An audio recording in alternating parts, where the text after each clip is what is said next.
Hey, what's up, everybody? Hello. Kristen's trying to press the button I while am. they're doing that. How's everyone doing today? Ooh, there it is. So, Kristen, tell me. We're talking about I guess writing is how we'll refer to it today. Mhm. Why do you write? Actually, no, that's a bad question. It Because is? everybody writes. Yeah, because everybody has to write. Like, why do you write when you don't have to? Is a more interesting question to me. Mhm. I write so I can represent my thinking on paper, so then I can reorder it. Because a lot of thoughts I Okay. have don't come out in a linear fashion, or in at least an orderly fashion that makes sense to someone else. Uh huh. So I think the art of writing for me is clarifying my thinking through representing it on paper and being able to rearrange it like Lego pieces. That's interesting. How about you? Writing is definitely thinking for me too, but I don't think about it in terms of like I need this so I can rearrange it. I, Hmm. I I think that is an outcome of it, but I don't think I've ever been like, "Oh, I need to get this down so I can rearrange it." It's more like I'm not going to be able to get it down the way that I want, so inevitably I'm going to have to rearrange it. Is the way that I think about it. So why do you write? I write because if I don't, I'm going to die. Like I mean, it's a little Say more. dramatic. Well, first, let me get some shout outs. It was Lost Soul who was here early. I appreciate that. Turjoy, Malika, Eloise, Creeped, Angelica, Mia, Kaido, Eloise again, Amara. Man, there's a lot of people that I'm seeing again, which I really appreciate. And I do. I mean, these are not vintage shirts. These are like fratty broy shirts. Mia just commented on that. Um, these are not vintage. I do not have enough. We'll say I don't know. I don't have whatever it takes to go Mhm, thrifting. It's just mhm. not my thing. At least not my thing right now. But I do like bright colors, even though you'll usually see me in a black t-shirt. Quadri, thanks for dropping in, and Law, of course. But so, Kristen, I will die if I don't write. Um, and like what I mean by that is like I die a bunch of little deaths of like I'm feeling a thing and I don't stop feeling it until I like articulate it.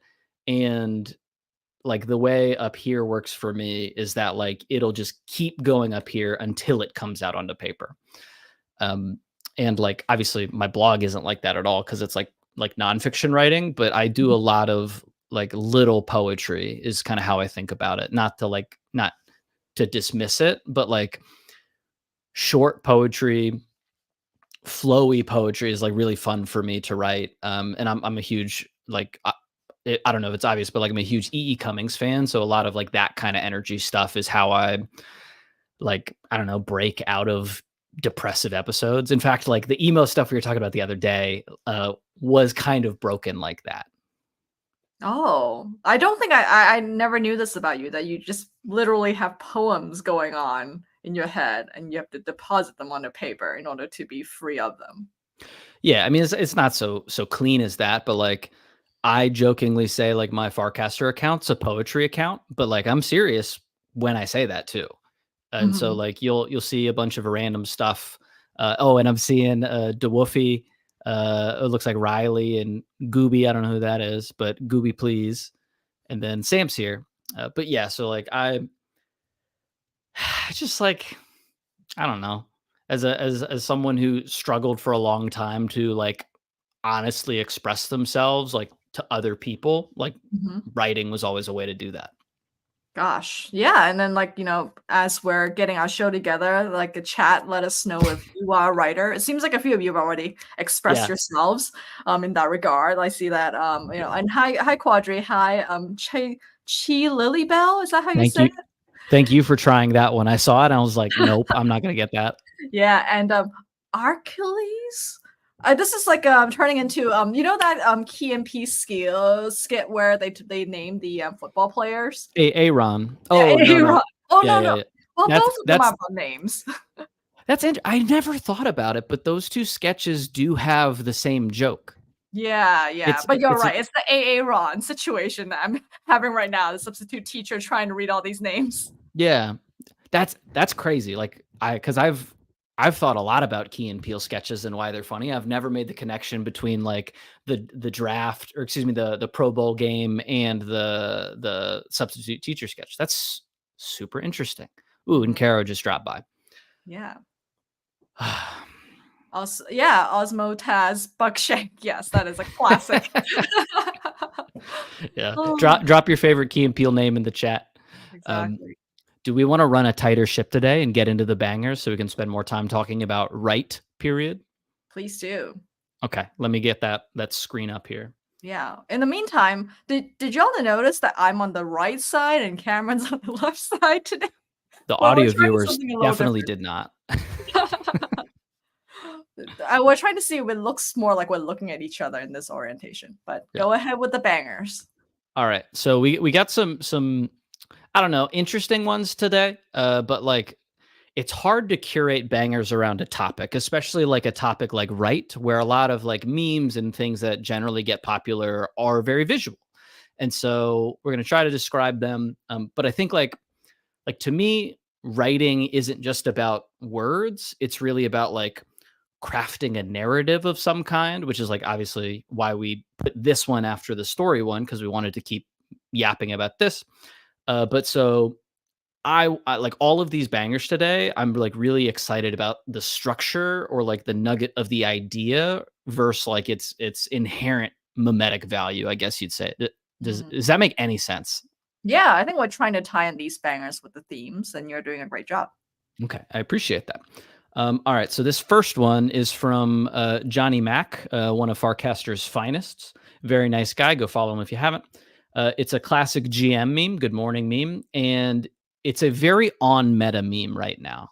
Have you noticed that, Kristen? There's a lot of cute animals with text over top of them, and like often the text over top of it is like a juxtaposition or like in contrast with the picture. Um, I feel like I'm really exposed to it through mostly you and Sam. Yeah. And I think, like, yeah, Riley a little bit. Yeah, I've noticed it's almost like the Diana TikTok theme Yes. sort of thing, right? Where it's like cuteness and some strong messages associated with it. Yeah, if you haven't checked out Cities by Diana, I think you're right. That I think is like a cultural bellwether that a lot of people are adopting. It's like this, I don't know, like violent optimism or like pseudo brain rot, like ironicism. I don't know. And the cute animals always hit. Anyway, so this is a banger in my opinion because cute animals always hit on the internet. Comedy is about contrasting things. Mhm. Yeah, Riley. We do have to teach Kristen about memes, but Kristen knows a lot about memes. I like that's actually there's a lot there. We're all here to learn. The "you are hot and powerful" over a cute penguin is so on meta that it's almost off meta, in my opinion. Like, I think that, like, this, this is almost like a too tame version of this meme. Like, this version with the penguin being more violent, like, I think would be closer to the bleeding edge of where memes are right now. Chris, I don't know if you saw, but DeWoofy helpfully explained that a meme is an internet picture, which is, I think, wrong. I think But that's wrong. Yeah. yeah, but it's a funny statement, so I appreciate it because jokes don't have to be right to be funny.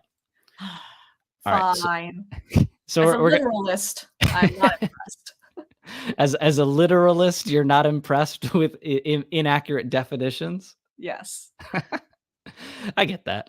I don't necessarily respect it, but I get it. All right, so this one's from oh god. Okay, so a thing about me is I'm pretty competent in a lot of ways. I don't know what happened to me at some point in my life, but I am very, very bad with remembering names, which is like even when I look it, I don't remember if we decided if it's Keckers or Catchers. It's Keckers. That's what we decided, right? Correct. Okay. We didn't decide, like she said in a particular cast. That will dig up for you sometimes, so it's easier to see in writing. Oh, I didn't realize that she had weighed in. Mhm.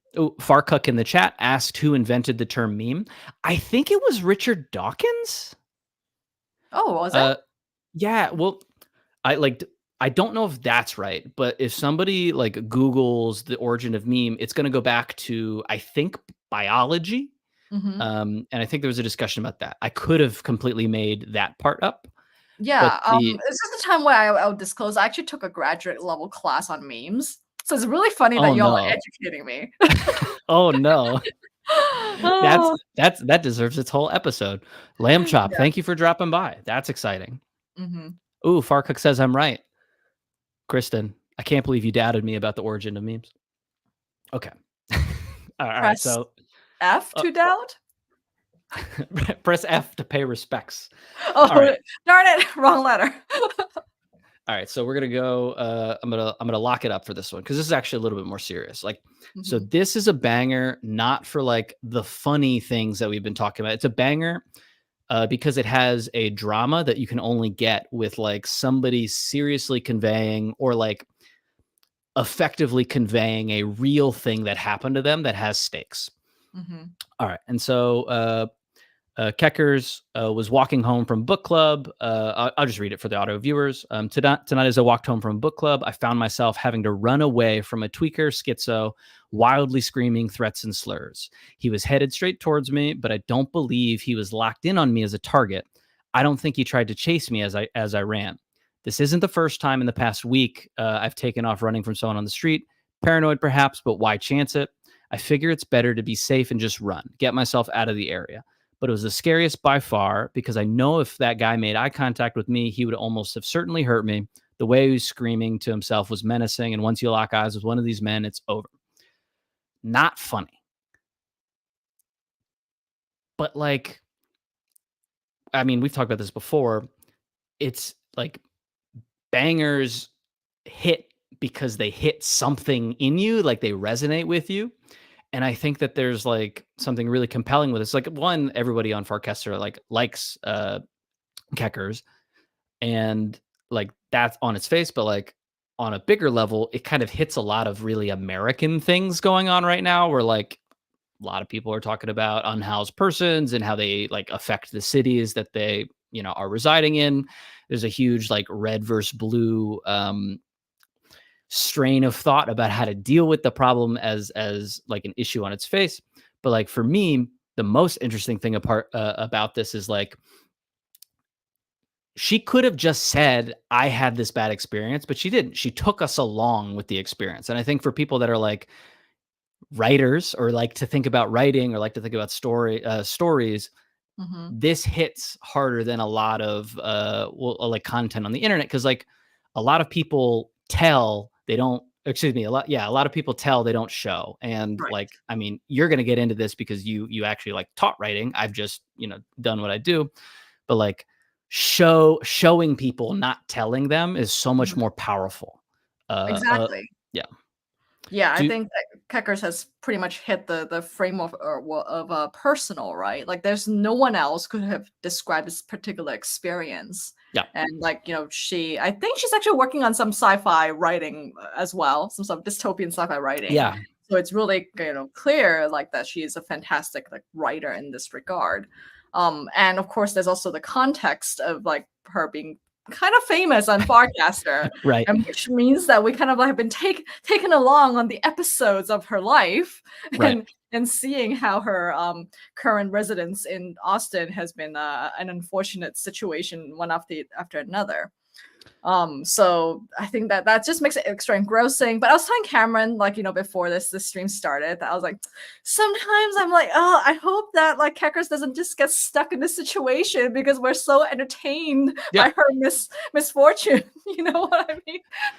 That is the danger of doing well in something that isn't necessarily good for you. Mm-hmm. Oh Yeah, man. and as some of you may know, there is a campaign that has raised funds for her to have a vehicle, Oh yeah. so such incidents do not happen further. And like the latest update is that Rainbow Mike is delegating the car delivery and fulfillment to his girlfriend. Okay, So I'm good. also keeping my eyes apprised, and so it is moving along. People, do not be concerned. Good. Good. I didn't like I saw the post, but I didn't dive into it. I'm glad that hopefully gets solved soon. All right. We're going to move on to another one, which is a little gratuitous, but I want to bring it up because I want to critique it. Mhm. All right. So I posted this, but that's not the important part because I stole it because memes are made to be stolen. All right. So classic good morning meme, blah, blah, blah. For our audio listeners, it is the factory meme from Twitter. If you've seen that, like Kristen, have you seen the origin of this meme? I don't know what the original one is, but I know it's been taking off this week. What is the original one? So like the original one, what I think of the original one is it's the same picture of like a poorly drawn machine with like the assembly line of products coming out of the machine. Mhm. And it was like something about the circle factory and it wasn't making circles. So it was like the joke was it's supposed to be the circle factory and it wouldn't make a circle. Mhm. And so like to be honest, I didn't do a ton of research to like find the OG one of this because I didn't think you'd ask me about it. But the like what the meme evolved into, because I definitely saw all those, is like everybody is coming up with a remix of the bit about like how do you take this scenario, how do you take this skit or like this like prompt of there's an assembly line of a factory, like how do you turn that into a meme that makes like is enjoyable for your community? Mhm. And like we saw Lamb Chop, I appreciate that you like the meme reviews. Yeah, and also, Cameron, when you're doing the clipping, you realize that I did not ask you the origin of this meme. You brought it up yourself. Oh my goodness. All right, cool. So we'll make a clip about that where I'm putting words in Kristen's mouth and I'm gaslighting You her put yourself live into on the the show. hole, in a man in a hole situation. And I'm just like, what's going on? But yeah, the cat is making biscuits in this biscuit factory, which is so cute. And so this meme is an old meme at this point. So I posted this morning. I was a little bit like, okay, do I post this? Because I know it's off meta now for memes. But if we're being brutally honest, and I think that we should be honest about things that we love, Farcaster is generally off meta for memes because nobody on Farcaster really is on the bleeding edge of memes. Yep. Farca, explain. Gooby's mentioning that the Yamaha one is the most memorable, and maybe Riley's saying that's the origin. I've seen the Yamaha one, which is like Yamaha originally making instruments, and then suddenly there's like motorcycles and like boat motors and all sorts of things coming out. Yeah, like honestly, this isn't this isn't the show vibe at all. But I find like old conglomerates fascinating, like companies that make everything from like matchbooks to motorcycles, like a Yamaha kind of does. It's just fascinating to me because it's not how we think of how companies should be run at all anymore. Why isn't this the show's vibe? We could one day be making boat motors. Well, first of all, I have no idea if anybody in the chat actually cares about boat motors, but two, we haven't talked about it. So I certainly wouldn't suggest topics that we haven't been like, hey, let's talk about this. Fine. So Swim points out something that I think is really important. They wait a week before posting memes on Warpcast. Oh, I have heard about this. So I think it's smart too. And not generally, like sometimes I will do this. And so there's a couple different like classes of meme posters. Some people, as soon as they see it on like a Twitter or whatever, they're going to cross post it to Farcaster. And there's some like social value in that because like a bunch of people on Farcaster probably haven't seen it because it takes time for memes to percolate through the social sphere. But when you see something on Warpcast, then you go on Twitter and you see it immediately again, people, I think, go like, oh, that they took that from Twitter. If it is async from the like cycle of memes elsewhere, you actually, I think, can come across as like funnier or smarter or more insightful or whatever, because other people have either forgotten that they've already seen it or they just missed it. And so that is so interesting. I actually had the same like outcome but opposite theory, which is that I think you need to wait a week because we're kind of slow on Farcaster. Yeah. So we don't know to laugh until we've seen it elsewhere. That's another reason why you might want to delay a week. So I don't think those are I don't think those ideas are at odds because I believe that too. Like the reason why I ultimately decided to post this was because I was looking at it. It was one that I'm pretty confident hadn't been posted on Farcaster yet before. and it was overtly not like it's tech, but it's like it's more about cats making biscuits, which there's some people in the chat asking like what the cat is doing. If you haven't seen it, it's a joke that cats make biscuits when they do their kneading of like blankets and stuff before they lay down. Which is an American thing, or at least a Western thing. Cats? No, the saying that cats are making biscuits when they do the kneading thing, because I didn't know that. It's not like a universal thing. Oh, true. The if you make biscuits in the American sense or in like the southern part of the U.S. sense, like it's like a bread roll type thing, like a crumbly bread roll. They're not the same thing as scones. They're not. Somebody said that earlier today. They are not. Oh. like scones are like hard and tough to eat. But that's biscuits. The American scones, not the British scones. Oh, that's interesting. Maybe I'm the uninformed one here. I don't know. I don't know. Okay, those of you who've eaten both, please debate. Yeah, and so, but I think your point's exactly right.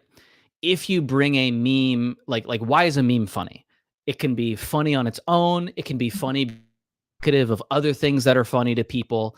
And like, there's a bunch of other things that go into it. If other people already have like preloaded in their mind, like, oh, this is a funny meme, when they see a version of it that's new or a remix of the joke they already know, it's funny to them immediately. So you like get it to a baseline level of humor without even really the joke having to be good in and of itself.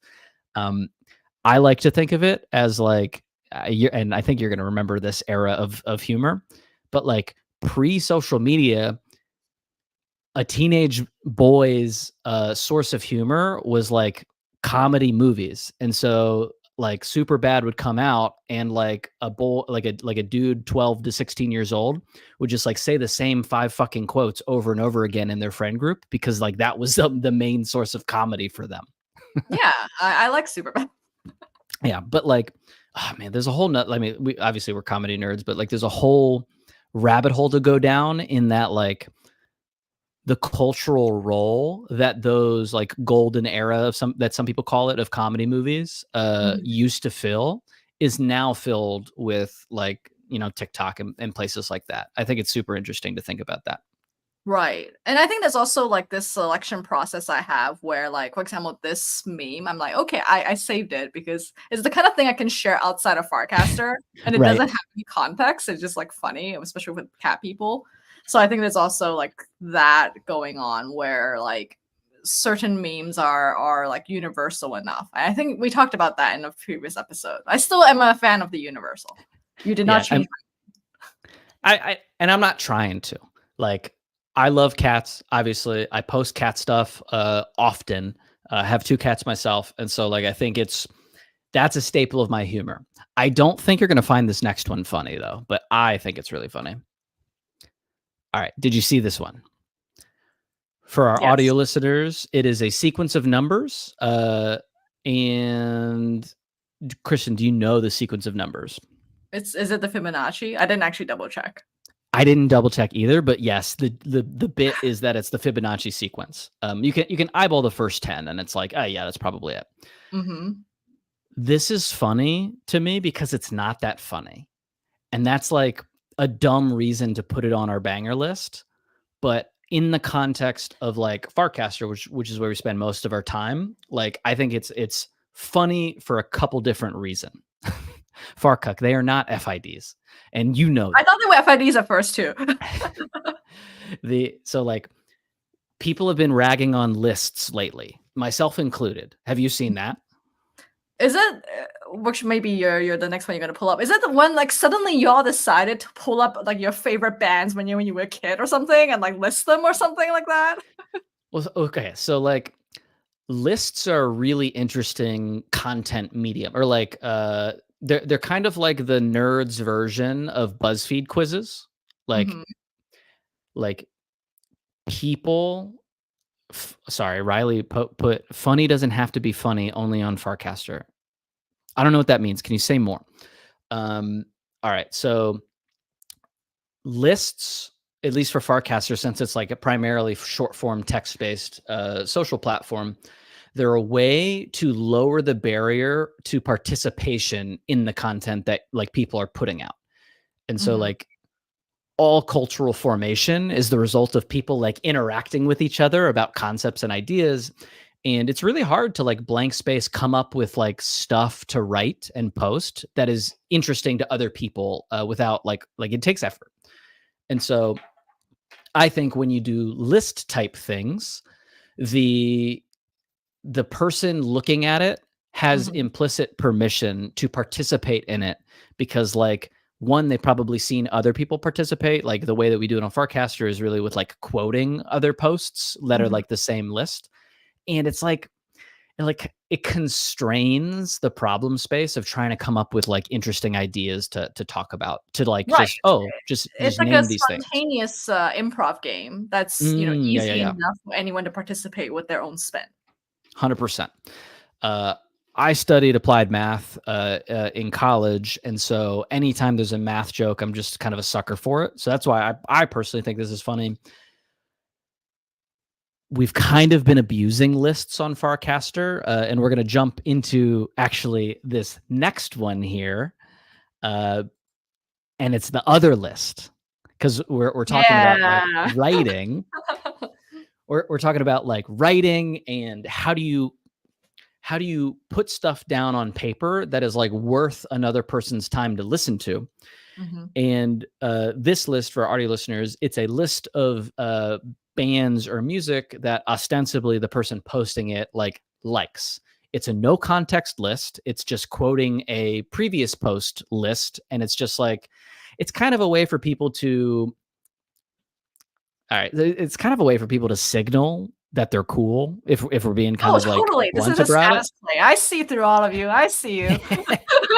That's why I Because it didn't play. whoever can name the like indiest band or like the out of mainstream band, like Mhm. to the people that notice that kind of thing, it is kind of like racking up some status.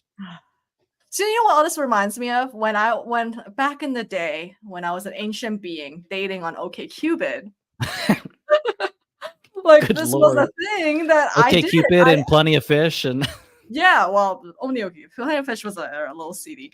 But like for OkCupid, like you had like a lot of free text. This is like an early version when it was like much more of a web app sort of thing. yeah. And like I thought, okay, this is a marketing Kristen already working, even for my dating life. I thought, you know what? I just need to put the most number of bands and like unnecessary details Yeah. so that there's a maximum SEO favorability for me.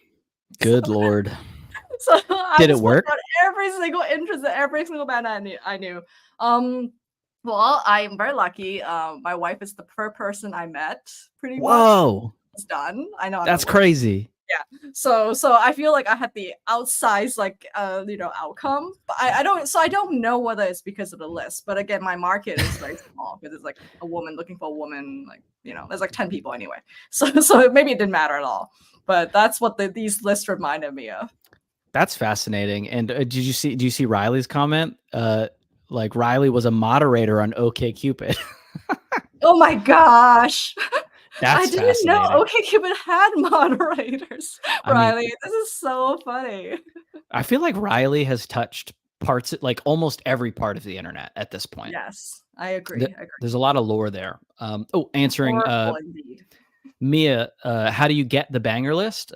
My taste. I just like look through the feed and try to find good stuff. Christian and I have been going back and forth. We're trying to figure out what the path is. Mhm. All right, and let's get this last one in so we can talk straight up more about writing. This one's Thank you. Oh from yeah, I want to thank Gooby first for saying that it is honestly genius of me. yeah. Kristen has been Dating session. manipulating. Kristen has been manipulating the machines since before it was cool. All right, so this one's from man, I don't know how to say his name either, Maritus, but it's not fancy. It's Mhm. super straightforward and it's from the heart and it is like well constructed. It's a classic 3-part scenario. 7 years ago, I was fresh out of jail, moving back in with my parents, lost for direction. Today, I'm working in an awesome career, married to my dream girl, and growing more every day. It doesn't matter where you're at in life right now. All that matters is where you're going. He didn't make that up. Like he like this is a universal idea that he has brought into his life and just like is sharing a no shit hero's journey about his experiences. Mhm. And you can bring in all the tactics in the world about like making like churching up your writing. Like none of that I think beats authenticity and experience and being honest about it. Right. And this relates back to the previous episode where we talked about story structure, right? Like this is so Yeah. strong because he showed the before and after state really clearly of himself. Yeah. And I feel like that again, when people share stories about themselves, it's really important to share both the before state and the after state. And I feel like it takes time because oftentimes we're ashamed about before state, and it's so much easier to just say like blah blah blah, and I'm like this now. But then like the willingness to be vulnerable is I think the key to good writing. Fully agree.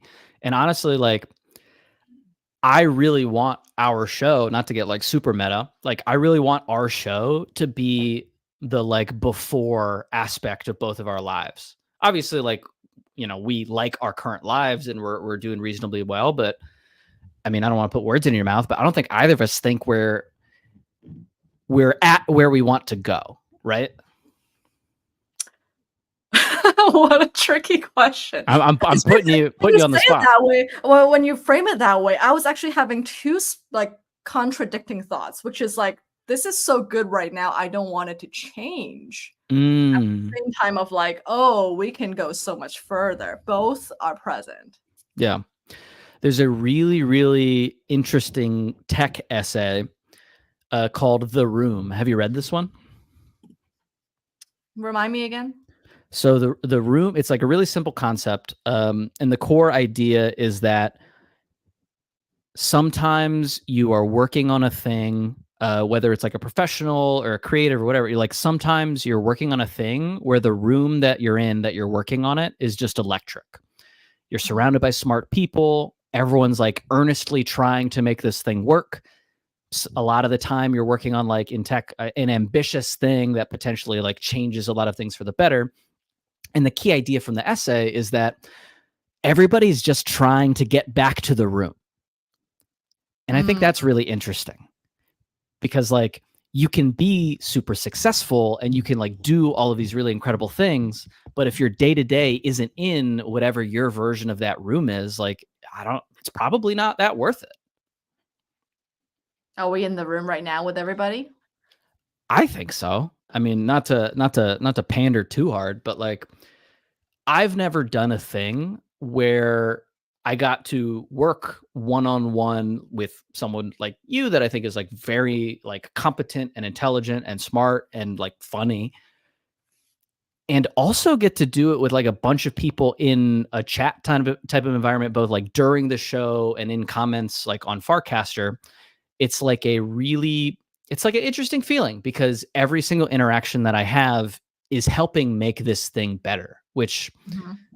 I haven't done this like public private co-creation thing, Mhm. and it's fun, and yeah.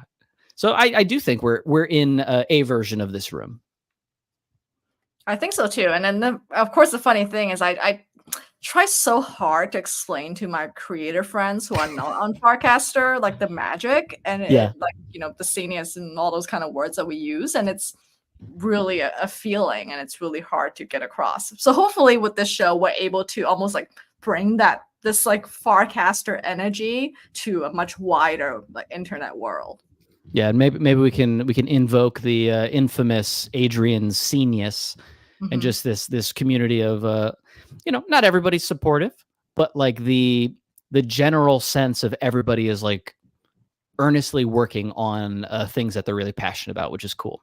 Mhm. And to acknowledge the chat, we're not talking about the cult classic The Room. If you haven't seen The Room by Tommy Wiseau, firmly recommend it. It's honestly, I think like if you want to be a weirdo on the internet, you have to watch it because there's so many references to it on the internet that if you're not, you're just like are missing out. I know. It's on my know what's going on homework. Oh, you Um, haven't seen The Room? I have not seen it. Maybe we do a live viewing. This will be a really long live viewing. Yeah, but But like, yeah, maybe I if mean, there's any interest. we've talked about experimenting with different content styles, so that could Mhm. be a that honestly, I would love that. That'd be really funny. So funny. Well, so yeah, like speaking of seniors, so thank you all so much for minting our show. So what we're doing is we're featuring one viewer who has minted all of the episodes up until the current one. Oh, and you also have to show up a screenshot, and you also have to tag us. Sorry for all these requirements, but there's no way for us to keep track otherwise. Work hard for the money. Exactly. So for today, we're featuring Fremont. Fremont? I hope I'm saying it right. Who has kindly minted all episodes and also called it the Infinity Stones, which we thought was very, very cute. So thank you so much for paying attention to our show, and we've dropped the link to your profile or your cast. Please, folks, if you're interested in another OK Banger friend, please do follow him. I think he is a student, right? I think so. Oh yeah, we also have to detective work on each of these viewers. So we've deduced that you are a student working really hard on computer science, and it's interested in the Kaizen philosophy based on your profile. I don't know if any of that's true, but I do appreciate that you've minted all of our shows. Yes, thank you so much. Okay, Krista, do you have a process for your writing? I do, and I'm very hesitant to admit what that is because sometimes it's hilarious. You don't have to share anything you're not comfortable with, but I'm very curious.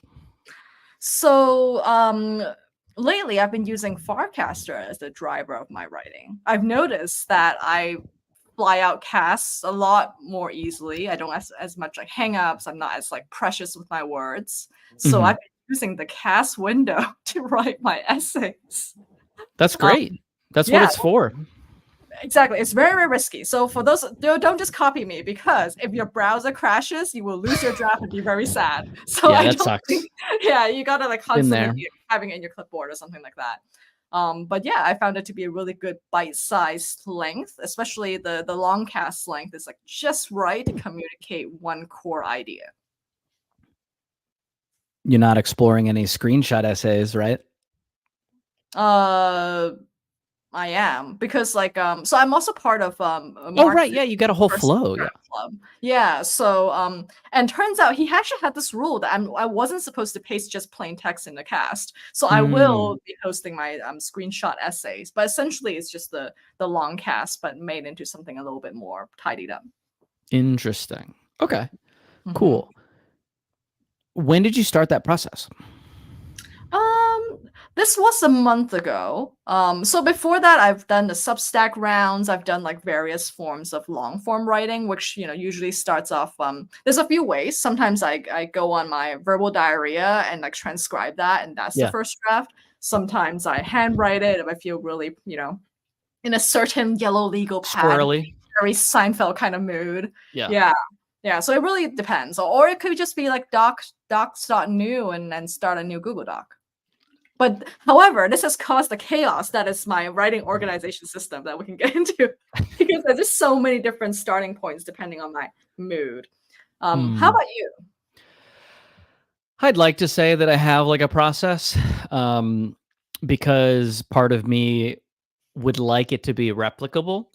But in the theme of what we were talking about on the other episode of like all these different ways, all these different practices to kind of go about your creative stuff, I'm very energy driven when it comes to writing, especially long form writing. I'm always thinking of things to write, and I'm always taking notes on what I'm writing, which is pretty controversial. People are like, oh, if you like, don't save anything because if it's important, it'll come back to you. Like that was a whole thread on Farcaster, like maybe like 6 months, a year ago. I don't subscribe to that at all. I save everything that I write because sometimes I want to write and I like having like nuggets of things to look back on. Right. Like I'll do you have and I'm putting you on the spot. Do you have anything handy for that? Apple Because Notes. okay, can you pull up something from those drafts? Because I want to like just show people because there's a lot of different things or there's a lot of different ways to do this kind of stuff Mm-hmm. and I think it'll probably be useful for some folks to see that. So here's one version for me while you're pulling yours up uh that Uh-oh. I I was not yeah, prepared no, for this. no, I know. I just I'm riffing. I'm riffing hard right now. All right, let's see. Is this readable at all? All right. So I took this series of notes like maybe I don't know, like a month or two ago, Mhm. and it's a couple different threads. Actually, I know when it was. It was around the K. Kendrick beef because this was a thought that was driven there. But it's like four different ideas. Like one is about slowcore, which I don't know if Danica or Gwyn or anybody else who's doing the slowcore stuff. Riley, obviously you're here. But slowcore is kind of a little bit of a movement on Farcaster to just like take more time Mhm. to do anything and be like more intentional about it, which I appreciate. But so the top is a note from that, and the core idea was like I've been trying to figure out like what the heck I care about my entire life, and I'm 32. And so the line is basically like it took me 32 years to figure out who I was, and even though I barely caught a glimpse before we got in the car and drove away, anyway, that's what slowcore means to me.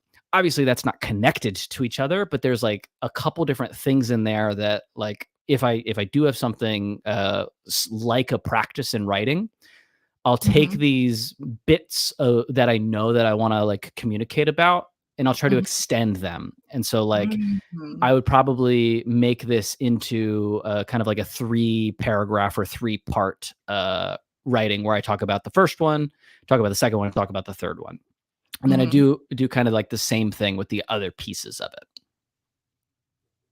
Well, this is fantastic. What app are you using? This is just notes. So like I'm on a Windows machine right now, and so I just like open up the raw notes app, and I really like it because it's Mhm. the like our audio viewers can't see it, but the aesthetic of the text is really really interesting to me because it's very like mechanical, very like code like, which is Mhm. kind of how it's like retro tech kind of feel, and that is much closer to the headspace I'm in when I'm writing than like anything else I've come across in terms of like an aesthetic. Mhm. But yeah, so I use that. It's not super organized, Mhm. and then I got a bunch of other stuff in here. I'm gonna close this, but this last line because I was looking through this earlier today.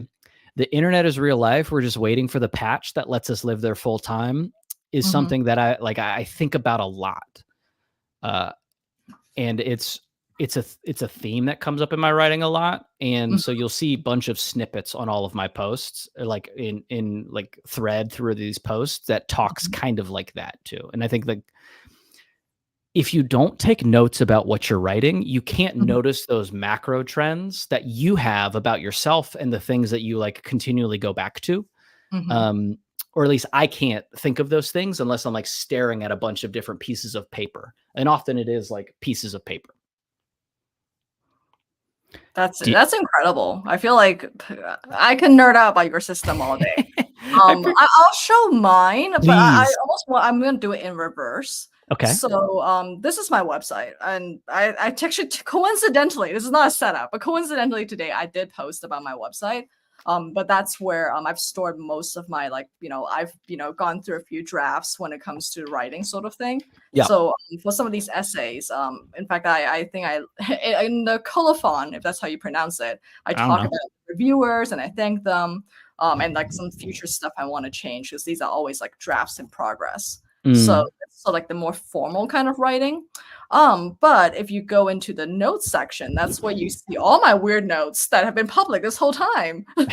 Where I, write about like, my first powerlifting competition, like, tarot cards, all sorts of random things that's occurred. Or I take a lot of notes when I take courses. Yeah. So that's where you can find a lot of my like more like I would say like scrappy like bits and notes here and there, and like Yeah. eventually I turn them into more formal essays. But like my goal has always been like how how public can I ever be with everything I'm thinking about? Like that's the whole point of my personal website to me. It's sort of like if I keel over, this is Kristen in that state, and these are the things that she thought about. So you can do with it what you will. That's so interesting. Yeah. So I think like that's where like I'm always really like in awe of people who have like really well maintained digital gardens that are a lot more organized. And I will show you my notes app. Okay. While you're getting that up, I'm gonna catch up on the comments here. It turns out DeWoofy is old and basically dying. That's what he said. That's a quote. You don't need to check the chat. That's what he said. And then Miko, honestly, I've never said your name out loud, so I hope it is Miko, but he's in Finland, I believe. And so it's 4 a.m. there. So dude, big ups for being on the stream. Really appreciate that. All right, let's get these notes. Yeah. So again, this is totally impromptu. There's no setup at all, but this is my notes, Apple Notes app. So at various times, if you follow my Farcaster history, I made declarations like I'm gonna use linear or like I'm gonna use whatever. Okay, look, they all fell apart. Okay, I still always defaulted back to Apple Notes. Yeah. But yeah, like I keep my mantras. Actually, some of these sayings are like probably things that you have told me or something, and I throw it into the mantras app.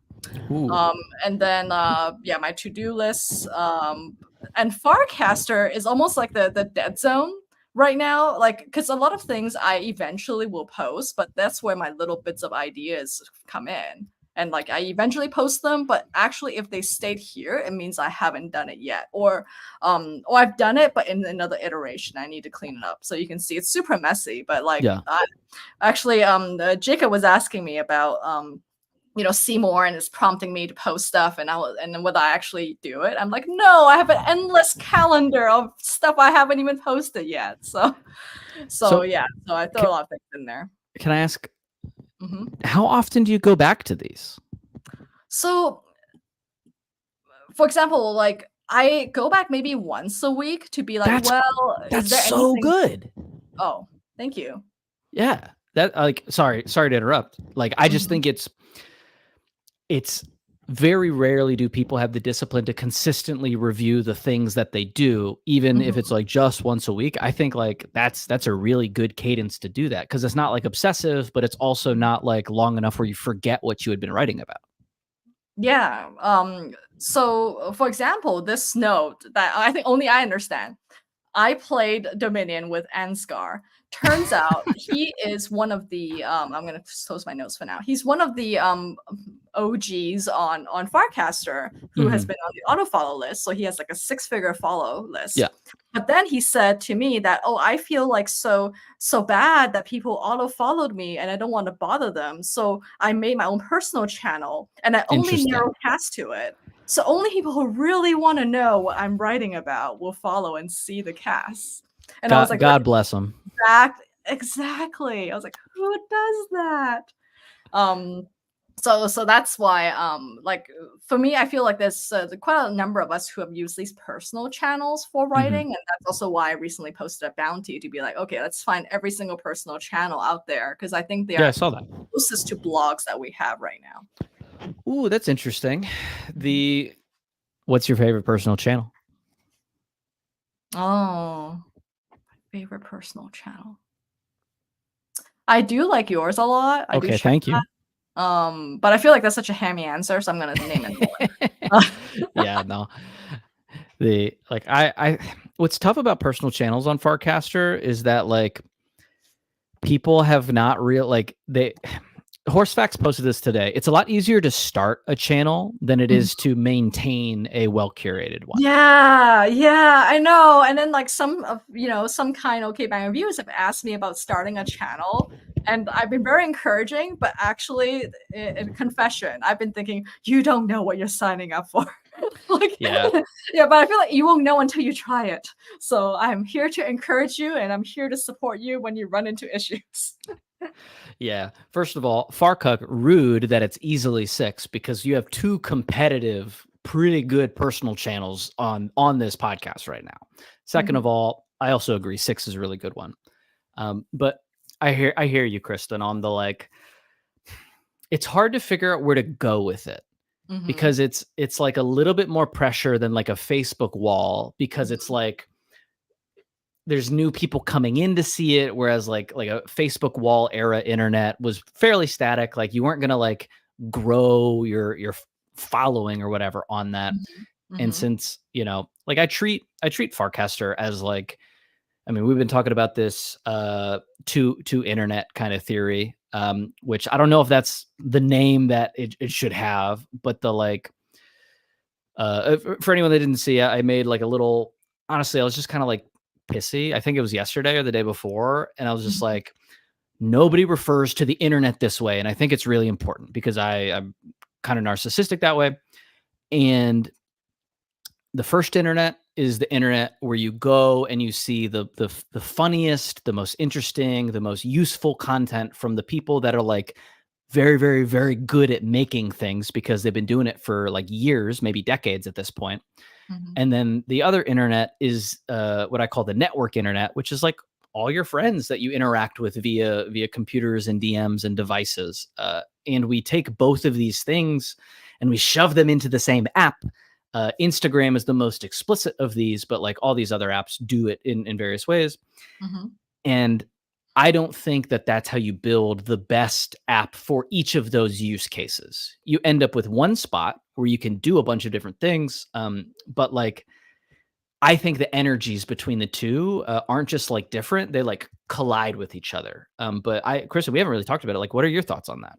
Yeah, I think what you said was really intriguing. And I think there's almost like this like in between space as well. So it's like the good pure content, good pure Yeah. social network, and like I pulled up Marcel and point out by Law as an example of like the vibe curation space where she's Mm, posting about herself, but yet there is a certain vibe that people are attracted to, and she's kind of like she is a bit of a community leader in her little space. mhm. Um, and I think like that's almost like the place that we're playing around with on Farcaster. Like Six is another Yeah. channel like that, right? Where it's like or July. Like these are like the personal, but really more of a personal community hybrid kind of place.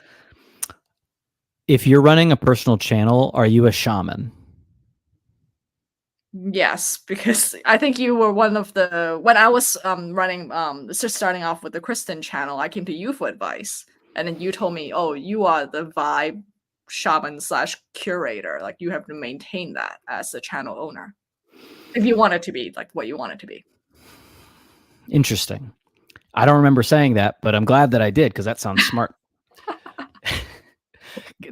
So Yeah, like remember like the if you look at the header of my channel, yeah. like there's a certain like phrases that we worked out together. Then that's the Oh, vibe. I do remember that. I do remember that. Mhm. So I said shaman.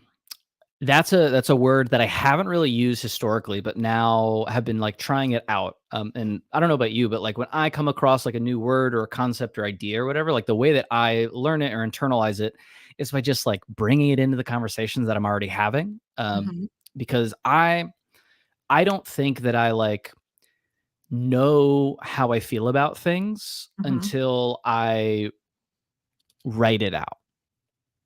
And like I physically write stuff out or I type it out, but I also like say things and I consider that writing too, kind of in the sense of like writing a show or whatever when you're like workshopping it in like a room with people. Mhm. Do you do that? I didn't actually start the sentence intending to ask that, but now I just want to know, do you do that? Do I do which part specifically? Do you when you find something new, do you throw it out into the world to see how it feels, to like try it on? Oh, yes, totally. Kind of like in the movie with the dude. Oh my gosh. Yeah, that one. What is the name of that movie? I really should know this. What Literally, we're is it? making fun of Is Chimam it Chao like the is movie. it like that the capital D dude, like the Big Yeah. Lebowski, or a The Big different thing? Lebowski. Oh my Okay. god. I was about to be like a movie with a dude, like I don't know, any of them. Oh, sorry that I'm chopped. I know this is like bringing back memories. So yeah, like in the Big Lebowski, one of in the script, like the dude is constantly picking up phrases from other people Yes. and trying it out on the next set of people. So Hmm. I feel like yes, I naturally do this a lot. Like when I pick up a new idea, like I'm using on everyone all the time. And like, Interesting. however, when you bring up shaman, though, I feel like like it's a little bit tricky Yeah. because like especially in the spiritual workspace, Yep. there's some concerns about appropriation. Like Yeah. I was right? gonna bring that up. Yeah. That's the number one thing. I'm like, oh, like although I have dear friends who are shamans and I've like experienced shamanic work myself, I'm like, oh, like I hope we're not taking this word out even more outside of its traditional context. And then of course, like the January 6th guy kind of ruined it for everybody. Yeah. Unsurprisingly, yeah. Yeah. However, would you like to give a new spin on this word? I don't want to like dampen your spirits. I don't know if it's going to be like a qualified one, but the way that like the word that I'm trying, or like the concept that I'm trying to communicate when I've been like using the word shaman after like you posted about it, it's like it's all. This is gonna bother some people. It's partially this this vibe curator. It's Mhm. partially this tech CEO reality distortion field person that believes so strongly about like something that other people kind of get like sucked into this vortex of like feeling a certain way. Obviously, Mhm. that could be for good or for ill, but it's also partially somebody who is like disconnected from enough things that they can actually have an independent thought and like maintain it for a period of time. Because Right, I think it's really, really hard to maintain independent thought Mhm. in a world where you're like on your fucking magic rectangle all the time. Mhm. Just because like it's so easy to like look at something and be like, okay, that's interesting. And then 10 minutes later, you forget that you looked at it and you're like, oh, I thought of this. This is a Cameron idea. This was a good idea I had. And Yeah. like sometimes it's a remix and that's like a genuine like contribution to the discussion. Other times you just like stole it from somebody else. Right. And Riley said in crypto that's called KOL. I'm like, yeah. Oh, oh, Key opinion leader for those who don't know. Yes, it is oh. in fact the strategy we use all the time in marketing. It's like the best kind of marketing is the kind where we make you think you thought of this idea yourself. So I think this is very interesting, right? Because all the time as we're working on this show, I think about, oh, it's so nice that we have, a nice gang of viewers, we're influencing the space in the way we are. But I'm also really careful to make sure that I'm not, override like the message of agency and independent thought is what we're trying to talk about and to bring to people. So it's a very like there's some tension here, Cameron. Yeah. How do you help without control? Like Mhm. it's very hard.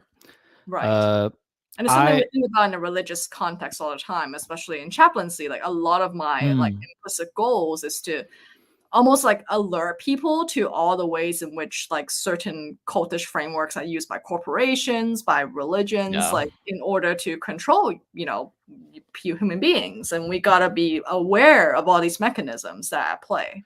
Well, we talked about on our power episode, which I didn't think that we would be referencing other episodes so quickly, but it's like really nice to have a body of work to reference. Actually, Mhm. the the power episode, we kind of talked about power having a other side of like the coin of responsibility being part of like how you, I don't know, justify or rationalize the concept of power dynamics in general. Mhm.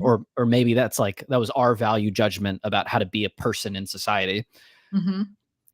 With regards to like, for lack of a better word, the shaman type things of having an idea and trying to spread it like mimetically, how do you view the responsibility piece of that?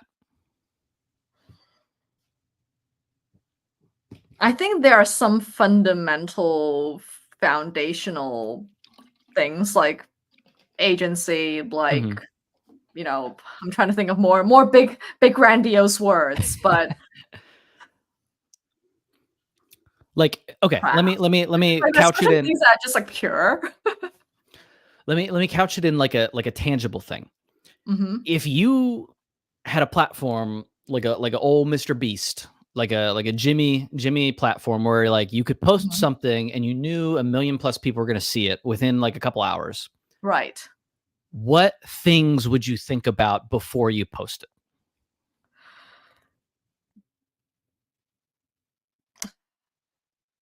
So like Mr. Beast is a great example, right? Because in theory, he has done a lot of charity work and demonstrated that. In Um, theory. yes, in theory. However, like now he's under hot water. So not directly answering your question, but in my like curation, because I've also been trying to find like what is the ultimate good as a creator, my Mm, obsession. yep. And like the theme I've come across is that like tangibly speaking, like for example, Ari Katerina, who goes around and cleans hoarders' homes. Like Yes. she is like, clean these homes for free for these people who have no recourse. No one's gonna clean that home and not for like $10,000. She gets compensated by views, and then like the viewers learn about the mental conditions and the suffering of these hoarders, so we don't judge them for hoarding. So it's like sort of like the cycle of virtue is kind of complete, but she has to take sponsors, and some of them Yeah. are like BetterHelp, which like I don't think they will sponsor us, so it's okay to say like very controversial as to whether they are helpful or not. Yeah, they have a vested interest in you staying not that mental health positive. And also like a lot of their providers are not the same caliber as a traditional like therapist setting. Mm, And also possibly data mining. So I think gotcha. like I had no idea. that's yeah, and then like HelloFresh. I'm just naming all the sponsors of Yeah. all the traditional YouTubers out there. So then I'm like, ooh, like she has to make a moral compromise in a Hmm. sense in order to complete these cycles. So those are the things I'm thinking about. I'm still trying to figure out, Cameron, for us, like what can we do that like somehow does not have any moral compromises at all?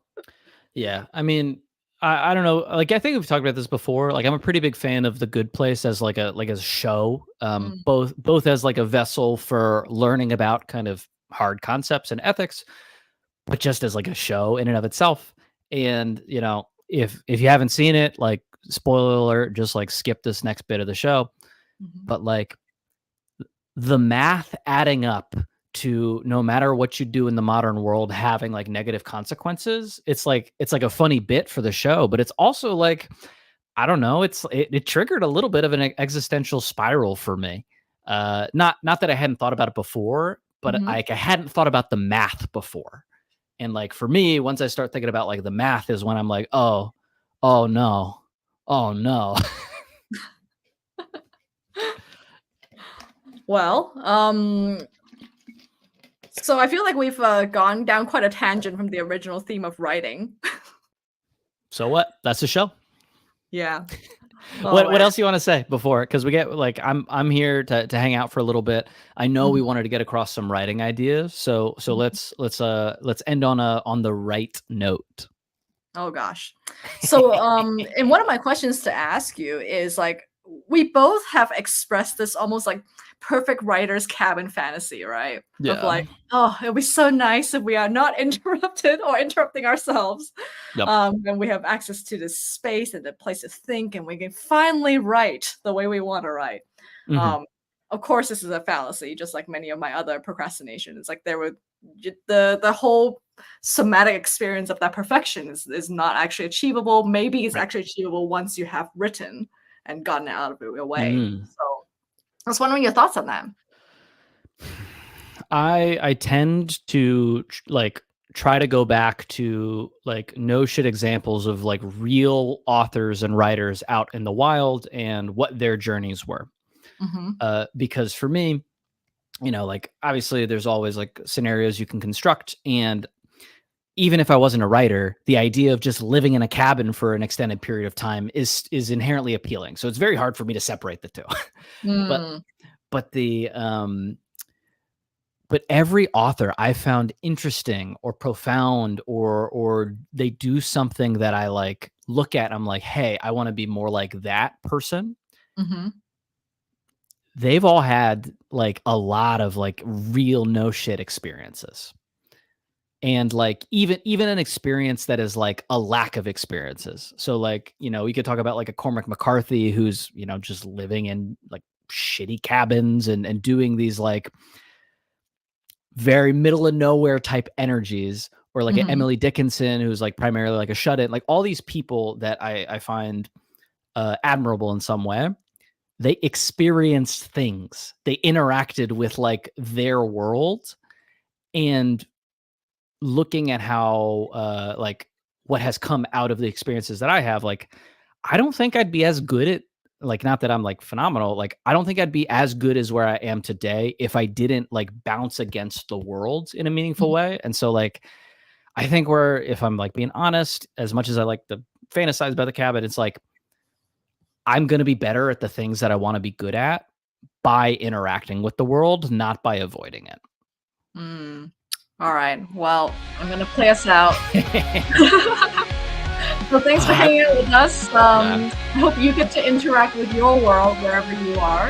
Hell yeah. Bring it back to us with writing. Come on, like share your life with us on Podcaster. We want to be voyeurs of your life. It's hard to come up with stuff. So like if you suggest it, it's probably going to happen. Like the world is malleable and you can do whatever the fuck that you want. For real. Right.